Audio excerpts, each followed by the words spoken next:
Gaming changed quite a bit in the 1990s, as technical improvements led to better hardware, bigger games, and eventually a full leap into the third dimension. This of course goes without saying. One of the biggest changes around gaming at the time was a cultural one, as mature, adult-oriented titles such as Doom and Mortal Kombat sent parents and protest groups into a frenzy, which ultimately led to the creation of the Electronic Software Ratings Board to ensure that all gaming materials were seen, evaluated, and rated accordingly before their release to the general public. While the fun, kid, family-friendly stuff was still undeniably a very strong presence, mature content became a far more widespread and ultimately acceptable element of the medium. In the midst of all of this, a relatively unknown development studio based in Edinburgh, Scotland, known as DMA Design, began work on a racing game that ultimately never came to fruition due to bugs and other technical difficulties. Instead, from that project's ashes, a new IP was born: Grand Theft Auto. Released throughout the time span of 1997 to 1999, this game established the classic Grand Theft Auto formula of playing as a criminal in Liberty City, causing mayhem, running from the police, and doing all kinds of nasty criminal stuff, albeit in a very drastically different form to what we expect to see these days, as it was done in a more arcade fashion top-down style. It was a surprising success, and it spawned a sequel, simply called Grand Theft Auto 2. GTA 2, released throughout 1999 and 2000 on multiple platforms, was set vaguely in the time period of 3 weeks into the future in Anywhere City, USA, and further expanded upon the Grand Theft Auto formula set in the original game. Possibly the most interesting addition to Grand Theft Auto 2's format is the fact that it allows the player to take different factions within the game and work for them, thus becoming friendly to a gang and becoming an opponent to another gang, which is a concept that became more of a thing as the series went on and was established initially here. It was also mildly successful, and after its release, DMA Design was acquired by Take-Two Interactive, which is the parent company to Rockstar Games. Over the next couple of years, DMA Design would work on a new game with its new bosses, a game that would shock the world and shake up everything in the game industry by taking the concept of player freedom and rolling with it.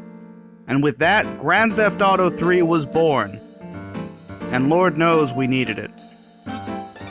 Grand Theft Auto 3 was in development for quite a while, and was very close to its release date when one of the most tragic incidents ever took place.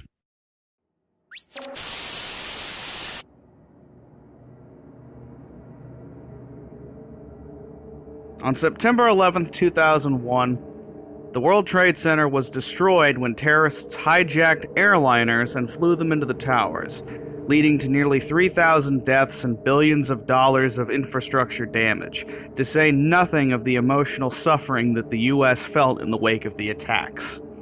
The world changed forever on that day, and media was no different.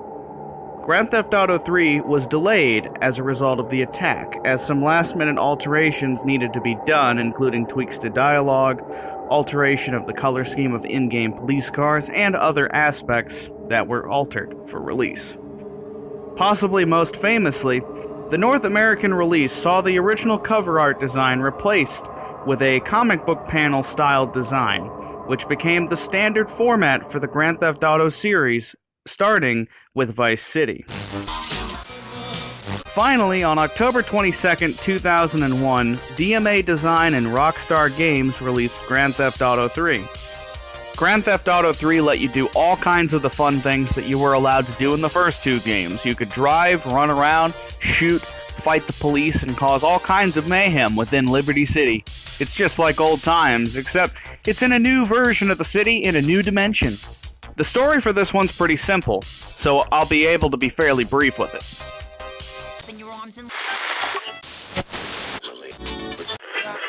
The game opens up with a cutscene where we see a bank robbery with a Colombian man named Miguel, a woman named Catalina, and a second unnamed man whose name is later revealed to be Claude. Catalina betrays Claude, shooting him and leaving him for dead, which causes him to be arrested by the cops when they arrive, and he's on his way to prison when members of the Colombian cartel attack the prison vehicle, allowing himself and a man named 8-Ball to escape. In the attack, an explosion caused the Callahan Bridge to be significantly damaged, so as a result, Claude's gonna be stuck on Portland Island for a while. 8-Ball introduces Claude to the Leone mob family, and Claude climbs up the ranks working for a pimp named Luigi, the Don's son Joey, the capo, Tony Cipriani, and finally Don Salvatore Leone himself, and he meets the Don's trophy wife Maria here as well. Claude starts to fight the Colombian cartel, who are manufacturing a new drug called Spank, and with 8-Ball's aid, Claude is able to destroy the cartel's ship. Salvatore sends Claude to get rid of a car, but unfortunately it's a trap. Luckily for Claude, Maria is able to warn him. Maria and Claude are able to flee from Portland to Staunton Island with the help of Yakuza leader Asuka Kaysen. From there, Claude is sent back to Portland one last time to kill Salvatore, as Asuka wants to guarantee that Claude is not connected to them anymore if she's gonna have him working with her in the Yakuza. Which makes a lot of sense. On Staunton Island, Claude works with various criminals, including Asuka's brother Kenji, the corrupt cop and fellow cartel enemy Ray Machowski, and media mogul Donald Love, though much of their stuff is admittedly secondary to the game's storyline. Of all of these characters, Donald Love has the biggest effect, as he seeks to begin a gang war between the cartel and the Yakuza in order to drive down real estate prices. To start the war, he has Claude gun down Kenji while driving a cartel car, which misleads both factions into fighting. Ironically, Claude's still friendly with his sister Asuka and the Yakuza despite this. Claude and Asuka end up setting up shop in the construction site at Fort Staunton, as they have the good fortune to capture Catalina's partner, Miguel. Asuka doesn't actually know that Claude killed Kenji, so she believes Miguel did it. Anyway, Claude starts directly attacking the cartel, destroying espresso stalls that they were using to push Spank, among many other things. Until finally, Catalina makes her move by kidnapping Maria and murdering Asuka off-screen. Catalina demands that Claude comes to a mansion in Shoreside Vale and pays a $500,000 ransom to get Maria back. But being a complete snake, Catalina pockets the cash and orders the cartel to kill him, fleeing to the Cochrane Dam.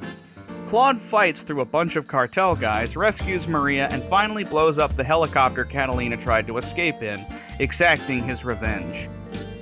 Claude and Maria are walking away, and the credits begin to roll. Maria is talking quite a bit, when suddenly, as the screen goes to black, a gunshot is heard and Maria falls silent. This has been up for interpretation for years, and nobody at Rockstar, or DMA Design as it was called at the time, has actually confirmed what actually happened, but my interpretation is that Claude figured that Maria had way too much information, seeing as how Maria had been with him for the entirety of this adventure, and now that he's at the top of Liberty City's criminal underworld, he decided that she was a loose end that needed to be tied up. But that's just me. At any rate, that's the story of Grand Theft Auto 3. So how does the game actually play, and does it hold up today? For the uninitiated, the basic concept of GTA is that the player controls a criminal and can freely roam around the city and cause mayhem, or take jobs for criminal lords and other such people. You have a mini-map in the game that shows you where you are and shows you landmarks such as mission givers and other important things. GTA 3 established this format for the series, allowing you to run, jump, shoot, and drive cars and boats in a fully 3D environment. Uniquely, GTA 3 also allows you to play with the classical top-down camera view both on foot and in vehicles, but I never really found much use for it. The gameplay definitely has the classic Grand Theft Auto charm, giving you some pretty fun and crazy times, and this game is notably very fast-paced compared to later games, especially with the very aggressive cops. But as the first game of this type in the series, there's a lot of issues and flaws that I think overall cripple the experience. Claude can lock on to enemies and cycle through multiple enemies at a time to focus his gunfire, but at times Claude will do really weird things when you try to do this. I played through this game one time each on PlayStation 2 and Xbox, and particularly on the Xbox version, I would frequently see Claude randomly turn to face away from the person he was locked onto, forcing me to get him back into the correct position. Another issue is that the PlayStation versions all have somewhat iffy sniper aiming sensitivity, though Xbox was a bit better and PC had free aiming. It's really pretty clunky to play this game on foot. Up until San Andreas, the only on-foot camera is a first-person camera that can only be used when you're not moving, which can make it very difficult to know where you are, and when the camera naturally spazzes out, which is definitely a when and not an if in this game, it can easily leave you very confused and disoriented. Driving suffers from its own issues, as the cars feel like... how do I put this? It feels like you're driving a brick on wheels, except the wheels are really slick, as if the roads are all coated in melted butter. Cars are really bad about flipping over as well, and once the car flips, it probably ain't turning back over. Claude also can't bail out of a moving car, only being able to exit after coming to a complete stop, and at times this can get him killed. With how floaty the car controls are and how aggressive enemy drivers are due to this game's fast gameplay, I started to feel like the game was specifically designed to screw me over at every possible turn. The boats are a bit clunky, but you don't need to use them too much so it's not that bad. Water, on the other hand, is a pretty big problem. Claude cannot swim in the game. A big problem is that it's very difficult to actually park a boat and return to land, as you have to line up the boat properly and then hop back onto land. At times, you will land in the water and drown as a result of this, and it's very annoying. There's also plenty of parts of Liberty City that are just open cliffs that lead to water, so you need to be very careful. Regarding navigation, I have 3 issues. Firstly, there's no in-game world map, so you can't really see the map to know routes and stuff. Secondly, the location of Ammunition gun shops, Phil Cassidy's gun shop, and Pay and Sprays are not noted on the minimap for more than 1 or 2 missions, so you better have a really quick memory. Third, since the map is divided into 3 islands and you have no world map, you may be driving towards a location only to finally realize that you're on the wrong island, which will likely cause you to fail a mission. I think the dumb issues in this game are very frustrating, but are a product of their time, as Vice City just the following year was able to fix some of these problems, and San Andreas 3 years later was able to do even more, but I still really can't stand this. In terms of the activities, you have driving, racing, murder, and other such fun things, as well as rampages where you can massacre people, vigilante missions which allow you to drive police cars and kill other criminals for fun and profit, paramedic missions where you drive an ambulance and save people, firefighter, which is pretty self-explanatory, and taxi, where you drive a cab and stuff. Plus, you could always just go shoot up stuff at random.